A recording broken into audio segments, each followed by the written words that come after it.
Se você curte os conteúdos do Arquibancada, dá uma assistida só nesse corte aqui, mas tem a versão completa com link aqui na descrição. Dá uma olhada. Ó, hoje a gente vai falar de mercado, né? No caso é o nome da live, né, gente? E eu vou falar real, tá? Eu tentei marcar uma sessão de terapia aqui para pegar um atestado de depressão profunda, mas não deu. Aí eu fui obrigada a fazer a live. Eu tentei aí fazer o Senna deixar eu folgar por estar com depressão, mas não consegui, Fê. Mas eu tô, tá? Você tá Eu um pouquinho também. também? Eu fiquei triste, Pri. Até fiz um vídeo para minhas redes sociais e fiquei refletindo essa manhã, porque, cara, o Rafinha é algo que eu gosto bastante de falar e comento com meus amigos quando falam. Eu tenho uma séria dúvida se é ídolo ou não, e acho isso muito pessoal, então, talvez quando ele se aposentar, talvez alguns anos a gente considere ele ídolo. Hoje eu fico meio assim de falar que é ídolo, de falar que não é ídolo, mas enfim, é um jogador muito importante nesses últimos anos, talvez a grande figura, talvez a maior figura de líder pós Lugano na volta, pós Rogério Ceni, pós Hernanes, é o grande líder do São Paulo pós essas grandes referências, e é um cara que não, diferente do Rogério, que foi formado aqui no clube, ficou a vida inteira, diferente do Lugano, que já teve uma passagem pelo São Paulo, o Hernanes, que também teve uma passagem do São Paulo antes do retorno, o Rafinha nunca teve uma passagem pelo São Paulo. É um torcedor de infância, como ele gosta de falar, mas é um grande líder do elenco, um grande líder do elenco. E algo que eu gosto bastante de falar, Pri, que me deixa ainda mais chateado, é que ele conseguiu ser o que o torcedor do São Paulo esperava no Daniel Alves. Quando o Daniel Alves voltou para o São Paulo, o torcedor do São Paulo depositava uma fé muito grande nele, de ser esse líder, de ser esse torcedor do São Paulo dentro de campo, porque dizia ele ser torcedor do São Paulo, e nunca foi isso. Nunca foi isso em campo, nunca foi isso fora de campo, mostrou ser uma pessoa ainda pior quando saiu do São Paulo, e o Rafinha conseguiu ser tudo que o São Paulino queria que o Daniel Alves fosse, o Rafinha foi. O Rafinha foi o capitão do São Paulo, o Rafinha teve humildade de jogar na lateral direita, o Rafinha foi o líder que o São Paulo precisava, o Rafinha foi o líder que a molecada que subia de Cotia precisava, de mostrar, de ser essa referência. E, cara, a entrevista que ele deu no podcast do Denilson mostra muito isso, a referência que ele é. Eu acho que não era o melhor a se fazer, renovar com ele em 2025. Talvez fosse uma figura importante para a final de Paulista, mas eu não renovaria. Mas, cara, entendo a importância que foi e, por mais que eu não renovaria, já tinha aceitado que ele ficaria para 2025. Por isso que é um baque um pouco maior quando você não espera que um cara como o Rafinha, de uma liderança como é o Rafinha, vá deixar o clube. Eu fiquei triste, fiquei chateado nessa manhã, um mix de sensações de tipo, pô, vai enxugar a folha salarial, mas é o Rafinha, que é uma referência pro São Paulo, é o líder do São Paulo.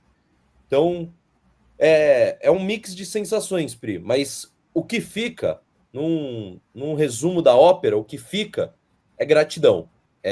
Obrigado, Rafinha, por tudo que fez com a camisa do São Paulo. A gente sentia da arquibancada, de onde quer que esteja, o sentimento que ele tinha pelo São Paulo, o amor que ele tinha pelo São Paulo, em conquistas, em declarações. Então, foi um cara muito, muito importante na conquista da Supercopa, na conquista da Copa do Brasil. Ele tem um gol, Pri, um gol pelo São Paulo, que é justamente contra o Palmeiras nas quartas de final. Um gol muito importante, vitória do São Paulo por 1-0 no Morumbi, aquela petardo que desvia no jogador do Palmeiras, morre na gaveta do Everton. É apenas um gol, e um gol muito importante. Então é um cara que, para mim, pelo menos, que tenho 19 anos, que não viu os grandes conquistas, vai ser um cara que vai ficar realmente bem marcado na minha memória, Pri. Pois é, antes de eu dar minha opinião aqui sobre todo esse movimento que pegou a gente de surpresa nessa sexta, né? Eu vou ler alguns comentários para vocês participarem com a gente aqui. O Marcos Leonardo fala que agora sem um capitão de verdade é só ladeira abaixo. Eu tenho uma grande preocupação, de fato, sobre o futuro sem o Rafinha. O Jefferson manda, Rafinha foi importante, mas já deu, tchau. O Pedro tá me zoando aqui porque eu fiquei triste por causa do Rafinha. O Raislan mandou, não é ídolo, mas é líder do elenco. o Paulo Nobre. Eu já fui a favor e já fui contra, mas ele foi grande. Boa sorte para o Rafinha no pós-carreira. O Jean fala, ele questiona quem acha que o Luciano é ídolo e o Rafinha não. O Pedro dá uma cornetada, o Fê, até a gente pode lembrar desse episódio, né? Que ele reclama da atitude do Rafinha no jogo contra o Botafogo, né? Eu entendo, mas assim, o São Paulo teve 180 minutos para ganhar do Botafogo. Eu acho muito injustiça colocar a eliminação nas costas do Rafinha, né? E assim, eu acho que no futebol é muito comum jogadores que vêm num pacote. Eles têm as coisas boas e eles têm as coisas talvez ruins, menos boas. O Rogério Ceni, que é o maior jogador que já vestiu a camisa do São Paulo por muito tempo, tinha suas coisas ruins também, sabe? Todo mundo tem. E uma que nesse momento foi ruim do Rafinha foi essa personalidade de defender muito seus parceiros, seus companheiros, sua comissão técnica, né? Então, o Rafinha tinha esse negócio a mais, né? E a gente aceitou ele assim. Então, é claro que foi ruim, foi infantil ali na hora, mas o São Paulo não foi eliminado para o Botafogo porque o Rafinha causou uma confusão. E se foi, é problema do São Paulo que não conseguiu vencer o Botafogo durante todos os outros minutos do jogo, correto? Exatamente, exatamente. Eu acho que o Rafinha tem que ser criticado e foi criticado pelo erro que ele teve no jogo contra o Botafogo, naquela discussão com o Marçal. Ele e o Luiz Ubeldia foram criticados por isso. Mas, cara, não seria isso. O São Paulo faz um gol no final do jogo, não seria isso, não foi isso que cravou a eliminação do São Paulo. Tem outros culpados ainda maiores. Eu vejo o Caleri, por exemplo, como um culpado maior do que o Rafinha nessa eliminação.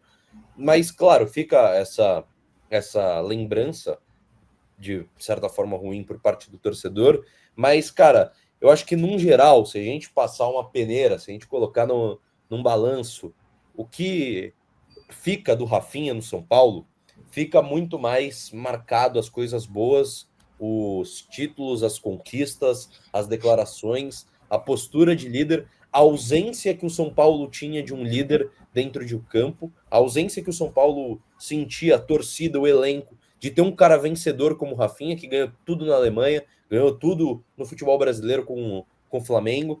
É um cara que tem esse DNA vencedor. O São Paulo, que passou muito tempo sem ganhar nada, tinha um paulista nos últimos 10, 15 anos, passou muito tempo sem ganhar nada. Faltava um DNA vencedor, faltava esse cara que chegava e movimentava o elenco, chegava com uma bagagem de títulos. Então, se a gente colocar no balanço, claro, tem esse acontecimento contra o Botafogo, tem seus chiliques, como você falou, que a gente aprendeu a aceitar, que a gente aceitou durante a passagem do Rafinha, mas num balanço, no geral, o que vai ficar mais marcado para mim na memória do torcedor serão as conquistas, o DNA vencedor, a abraçadeira de capitão no braço esquerdo do Rafinha, muito mais do que esses fracassos, entre aspas. Por isso que é um jogador que vai ficar muito marcado na memória, acho que da grande maioria dos torcedores.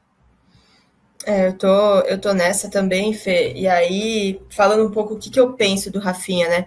Bem antes dele decidir não renovar e antes dele decidir também, porque ele teve essa decisão, né? O São Paulo tinha palavrado com ele um contrato até o final do Campeonato Paulista. Eu já defendia que ele deveria permanecer no São Paulo. Hoje eu soltei minha coluna, né, Fê, aqui no site da Arquibancada Tricolor, e eu falei sobre o Rafinha. E aí nessa coluna eu falo que, querendo ou não, assim, uma das nossas funções como jornalista, como setorista do São Paulo, é estar sempre por dentro do clube, por dentro dos corredores, né? E isso é muito difícil hoje em dia, você ficar por dentro dos corredores, porque cada um te fala o que quer, enfim. E aí não é necessariamente assim, eu vou aqui apurar o que aconteceu em tal lugar para publicar. Não, às vezes a gente só vai abastecendo o nosso conhecimento do clube para poder formar nossas opiniões. E assim, o Rafinha, cara, de tudo que a gente escutou, não necessariamente publicando, ele tinha uma importância surreal, surreal no São Paulo. E aí eu vejo muita gente falando, o Lucas Moura vai ser esse cara. O Lucas Moura não tem esse perfil. O Lucas Moura não faz parte do grupo de jogadores que contesta a diretoria. Eu não estou julgando o Lucas Moura, cada um tem o seu perfil, mas ele não está nesse grupo. O São Paulo tem um grupo muito específico que representa a comunicação entre diretoria e jogadores, né? E o Rafinha, inclusive, falou isso naquela entrevista do Denilson, que ele era essa ponte, né? Que ele defendia o lado dos jogadores para a diretoria, e quando a diretoria tinha que comunicar algo, o Rafinha era essa ponte. E tem um certo grupo que faz isso dentro do São Paulo. E o Rafinha liderava esse grupo. E dos que restaram, o Lucas Moura não é um deles. Né? Ele não tá nesse grupo que contesta, que vai para cima, que reclama, que fala, tá errado aqui, tem que contratar aqui tá ruim, e sei lá o quê. Então, quando a gente vai conhecendo esses bastidores, a gente vê a importância que ele teve durante todo esse tempo. Nas eliminações desse ano, o Rafinha teve uma participação crucial interna no vestiário, de tentar fazer as coisas não desandarem, de reclamar mesmo, de falar o que deu errado para as pessoas. Então, assim, Nossa, bateu uma porta aqui, vocês escutaram? Foi o vento, gente. Então, me assusta, porque agora o São Paulo fica um pouco na mão nesse sentido, né? Não tem ninguém agora para fazer esse movimento com tanta moral quanto o Rafinha, né? Então, assim, eu fiquei muito chateada, sendo muito sincera, queria muito que ele ficasse até o final do Campeonato Paulista. Acho que seria muito legal o São Paulo tentar ganhar essa competição para o Rafinha se aposentar como campeão, né? Mas acho que pesou também um pouco que ele ia ficar na reserva, né? Ele sabe disso, e o Rafinha quer jogar. E tudo bem, ele tá no direito dele, no São Paulo não ia rolar ser titular. Então, ficou ruim, não deu certo. E a gente recebeu aqui um superchat, Júnior. Pelo amor de Deus, o cara sem qualquer condição de competitividade. Reclamar, eu reclamo também. Precisa ser jogador para isso, não. Júnior, mas se você reclamar, provavelmente acho que a diretoria de São Paulo não vai chegar a escutar muito, não, entendeu? O Rafinha, as pessoas escutavam. Então, é completamente diferente.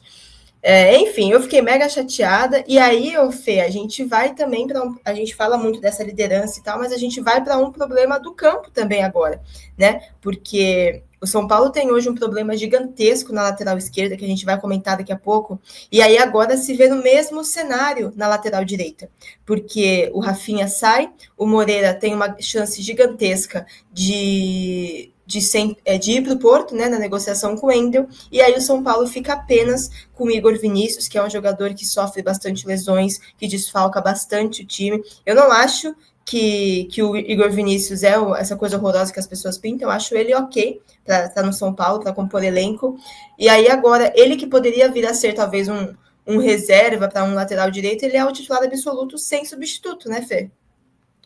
Esse é meu medo, Pri. Essa saída do Rafinha, cara, eu em muitos momentos defendi. Eu concordo com o que o Paulo Nobre falou aqui nos comentários, que em momentos eu defendi a saída, em momentos eu achava que era melhor ficar. Foi umas últimas semanas assim que eu mudava bastante de opinião. E a saída agora concretizada, eu fico com dois medos, Pri.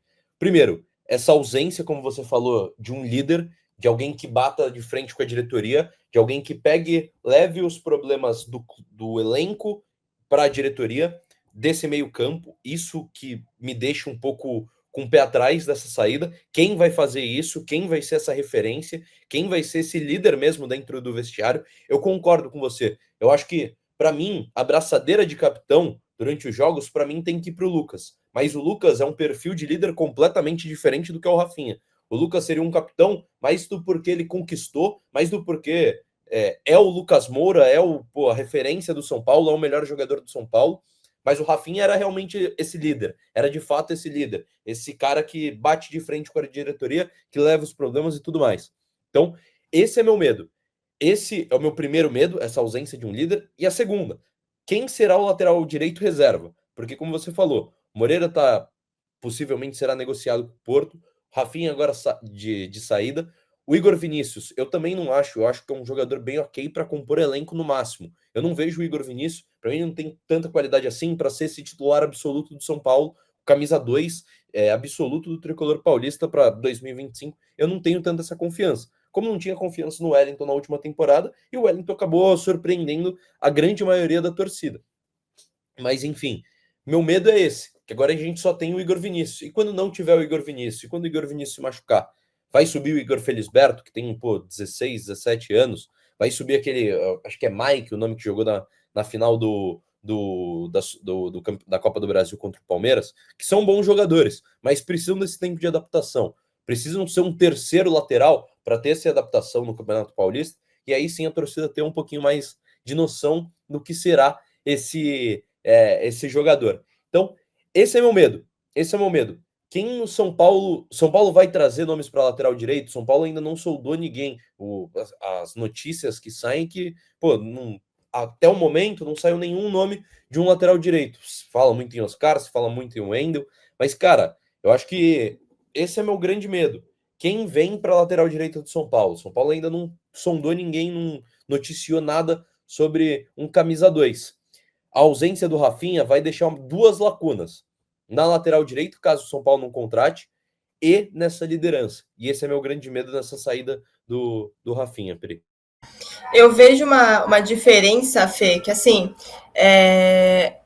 as pessoas falam, tipo, não queriam que o Rafinha ficasse no São Paulo, algumas pessoas defendiam isso, né? E aí agora o São Paulo precisa contratar alguém para aquela posição. Mas você não acha que é um nível diferente de responsabilidade? Porque assim, a gente sabe que inicialmente o Igor Vinícius é o titular, né, para esse momento. E aí o reserva era o Rafinha, que assim, de fato a condição física é muito abaixo, não tem como fazer muitos jogos em sequência e tudo mais. Só que agora vai ter que começar do zero, né? Uma pessoa sem entrosamento, uma pessoa que vai gastar para chegar. Então, assim, você acha que, porque na minha opinião é isso que pesa, né? O Rafinha podia não ser a melhor opção para ser o reserva, mas já estava lá, entrosado, conhece as pessoas, pode jogar um jogo ou outro. Agora, basicamente, é do zero. Né? Alguém que possa jogar um jogo ou outro, alguém que entrose, se inicia todo um processo do zero, sabe? Por isso que eu achava que o Rafinha ficar um pouco mais era o melhor caminho, pelo menos a curto prazo, sabe? Sim, poderia ser uma saída até para facilitar essa integração de um possível novo lateral direito. Para mim, o ideal talvez seria Rafinha até o Paulista, contratando um lateral direito para fazer essa transição com ele para o restante da temporada já ter um lateral direito definitivo, um reserva ou um titular, que seja. Mas esse é o problema, vai ter que contratar alguém. Agora, a lateral direita, para mim, se torna a prioridade máxima, junto com... Muita gente falava, não, tem o Moreira, tem o Igor Vinícius, tem o Rafinha ainda na lateral direita. É a terceira prioridade do São Paulo no mercado. Para mim, sim, contrata, tem as suas prioridades, segue sendo prioridade o meio e o lateral esquerdo, mas o lateral direito agora entra com muita força nessa prioridade. O São Paulo precisa ir de cabeça no mercado, procurar algum lateral direito. E esse é meu medo. Quem o São Paulo vai trazer? Porque a gente sabe que na última temporada essa prioridade era a lateral esquerda. O São Paulo demorou, foi contratar em setembro o Jamal Lewis, que é um norte-irlandês. O São Paulo faz uma contratação desse perfil, de um jogador que vai demorar um bom tempo para fazer essa adaptação. Esse é o grande problema. São Paulo volta, como você falou, da estaca zero na lateral direita, porque vai ter que contratar alguém que faça todo esse processo de adaptação. Por isso, talvez o melhor, o ideal a se fazer é ir atrás de alguém que já jogue no Campeonato Brasileiro, já jogue no futebol brasileiro, esteja, dá para ir atrás de algum dos jogadores que caíram, enfim, vai ter que ir atrás de alguém agora nesse mercado de transferências, porque precisa, se torna uma prioridade muito grande. O São Paulo agora só tem um lateral direito, no seu plantel, e isso é bem preocupante.